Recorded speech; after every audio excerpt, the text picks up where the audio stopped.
네, 안녕하십니까. 예, 장성 원장입니다. 예, 반갑습니다. 예, 아유. 일단 저의 소개를 드리면 저는 현재 파이널 병원의 한방원장 통합암센터장이 있고, 대한암한의학회, 한의사들 중에 암을 학회가 있습니다. 그 학회 부회장을 맡고 있고, 또 대한통합방재한의학회라고 해서 한약을 주로 연구하고 교육을 하는 학회입니다. 그 학회 회장입니다. 맹문동이라 들어보셨죠? 네, 맹문동.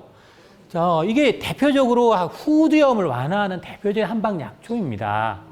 맹문동이라는 약초가 특히 이제 저희 쪽에서는 폐암에 많이 유의성이 보고되어 있는 그런 약초이기도 한데, 한방에서는 양음윤폐, 뭔가 폐를 윤활유를 준다 해가지고 윤활을 준다고 해서 종종 마른 목이 마르고 건조하고 이럴 때 썼던, 그래서 기침을 막 마르면은 목이 마르면 기침하잖아요. 그럴 때 목을 촉촉하게 한다는 의미에서 한방에서는 썼던 그런 약초예요.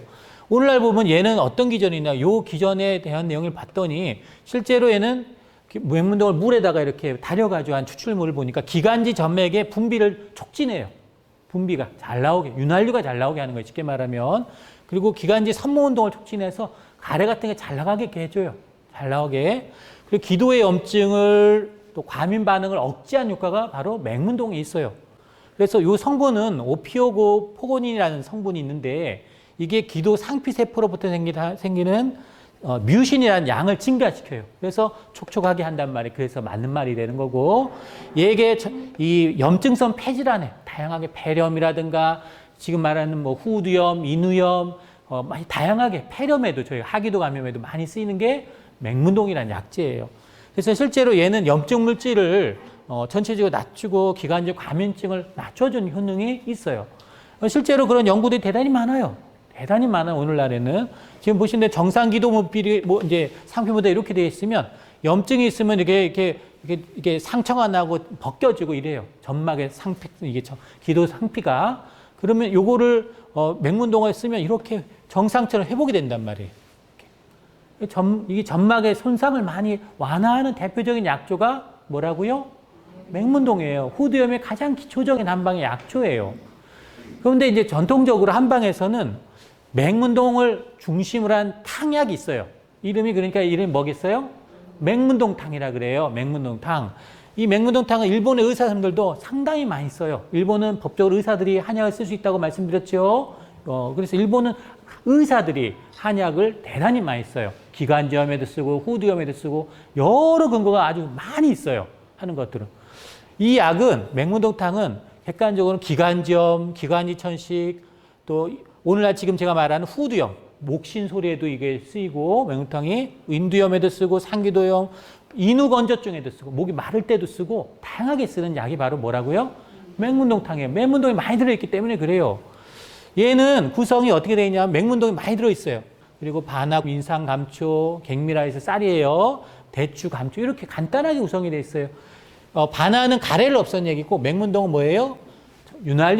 폐 윤활유, 뮤신이나 윤활유를 잘 만들어주는 대표적인 약이에요. 그래서 한방에서는 옛날에는 이게 근개유라고는 아주 옛날 시간에 동의보감에도 실려 있고, 그 전 시대부터 얘를 목이 이렇게 막 쉬었거나 감기 때문에 오는 호흡기 감염이나 이럴 때도 많이 온다 그랬죠. 그때도 쓰고. 그래서 많이 썼어요. 그래서 옛날에는 이렇게 목이 안 좋고 발작적으로 기침을 많이 하고 할 때 얘를 기침 억제제로 주로 썼고, 또 그 외에도 발성하고 나서 기침을 하거나 또 마른 기침이 있는 분들이 있어요. 말라요. 기침 마른 분들이 있어요. 뭘 가래 있을 때도 쓰지만 목이 막 마르는데, 인후가 건조하고 마른데 기침을 막 하는 경우가 있어요. 그죠? 주로 그때 쓰는 약이에요. 얘는. 목이 많이 써서도 그럴 수 있죠. 그죠? 건조해지고. 지금이 이제 가을이에요. 어떻게 보면 겨울로 지금 지나가는. 근데 지금 뭐예요? 목이 건조하고 마르게 쉬운 계절이에요. 그때 한의사한테 주로 쓰는 처방이 뭘까요? 맹문동탕이에요. 이건 목이 쉬었을 때, 지금 아까 변성했을 때 가장 대표적인 약이고, 칼칼하고 입이 마른 인후건조나 인후통 다 치료하는 약이에요. 이 약은. 그리고 평상시에 발을 많이 하는 직업인 사람도 목이 칼칼할 수 있어요. 그죠? 그때도 쓰는 약이에요. 뭐 때문에? 맹문동이 많이 들어있어요. 얘는. 그래서 가래가 붙어 있거나 이럴 때도 다양하게 많이 활용되는 약이 바로 맹문동탕입니다.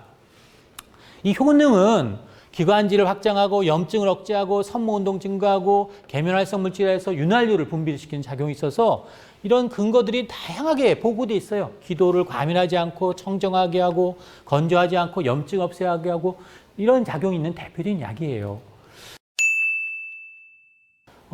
암 환자한테도 이게 많이 쓰는 약이에요. 암 환자 기침하잖아요. 양방에서 기침약 주겠죠. 코프 시럽 같은 약을 주겠죠. 저희는 뭘 주냐? 맥문동탕 같은 약을 줘요. 기침 날 때 감기에도 쓰고 목이 이제 컬컬할 때 쓰고 이 연구는 뭐냐면 이시카와 현립중앙병원의 호흡기 외과 이제 의사 선생님이 이분이 폐암 수술하고 나서 기침하는 분들이 있어요. 저희 병원에 있었어요. 그런 분이 폐암 수술했는데도 가래를 수반해 기침이 드물게 나오지만 때로는 이게 장기적으로 막 되는 경우가 있어요.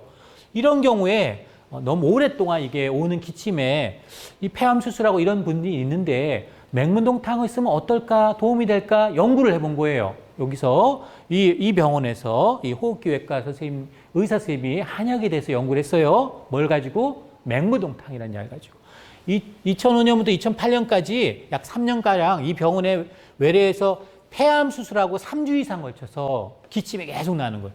폐암 수술했는데 3주 동안 기침하니까 얼마나 힘들겠어요. 계속 기침해요. 잔기침을 계속 하는 거예요. 이런 분들 중에 이 진해약 따로 이제 기침 억제하는 양약을 쓰지 않은 경우에 또 이 사람이 기관천식이나 감기나 뭐 폐렴 같은 거는 없는 분을 대상으로 한쪽은 기존 이제 일반적으로 쓰는 양약 기침 억제제라는 넥스트메토로판이라는 약이 있어요. 디메트로판 이런 약을 비마약성 기침약인데 요걸 쓰고 일반적으로 많이 쓰이는 약입니다. 기침약에. 또 지금 이제 17명한테 그렇게 쓰고 17명은 지금 맥문동탕을 1대1로 한번 써봤어요.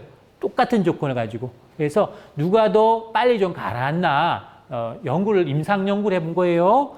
그랬더니 이 아까 말씀드린 기침을 억제하는 향약에 비해서 한약을 쓴 게 이 기침을 증상에 이거 억제하는 게 파란색은 양방약, 한방은 맥문동탕이에요. 빨간 약. 기침 억제하는 그 점수가 어쨌든 맥문동탕이 유의하게 더 좋았어요. 하는 것들은 더 억제한다는 얘기예요. 그래서 맥문동탕이라는 약을 수여하면 3일째부터 유의하게 개선이 되고 양방약에는 5일째부터 유의하게 이제 개선이 됐고 이 약을 투여한 점수는 투여 즉시 일관되게 대조건보다 더 기침이 적었다는 거예요.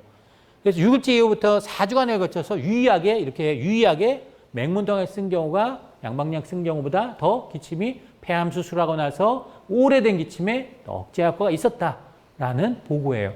그러니까 이 약은 의사님들이 흔하게 써요. 원래 기침약으로도 많이 쓰여요. 가장 무난하게 쓰이는 약이 한방에서 기침이거나 오래 목을 사용했을 때 성악가들분들 이 강의를 들으시면 혹시나 반소리 하시는 분들이나 성악가분들 하시는 분들 다 기억해 두셔요. 맥문동탕이라고 흔하게 있어요. 이렇게 시중에 다 팔아요.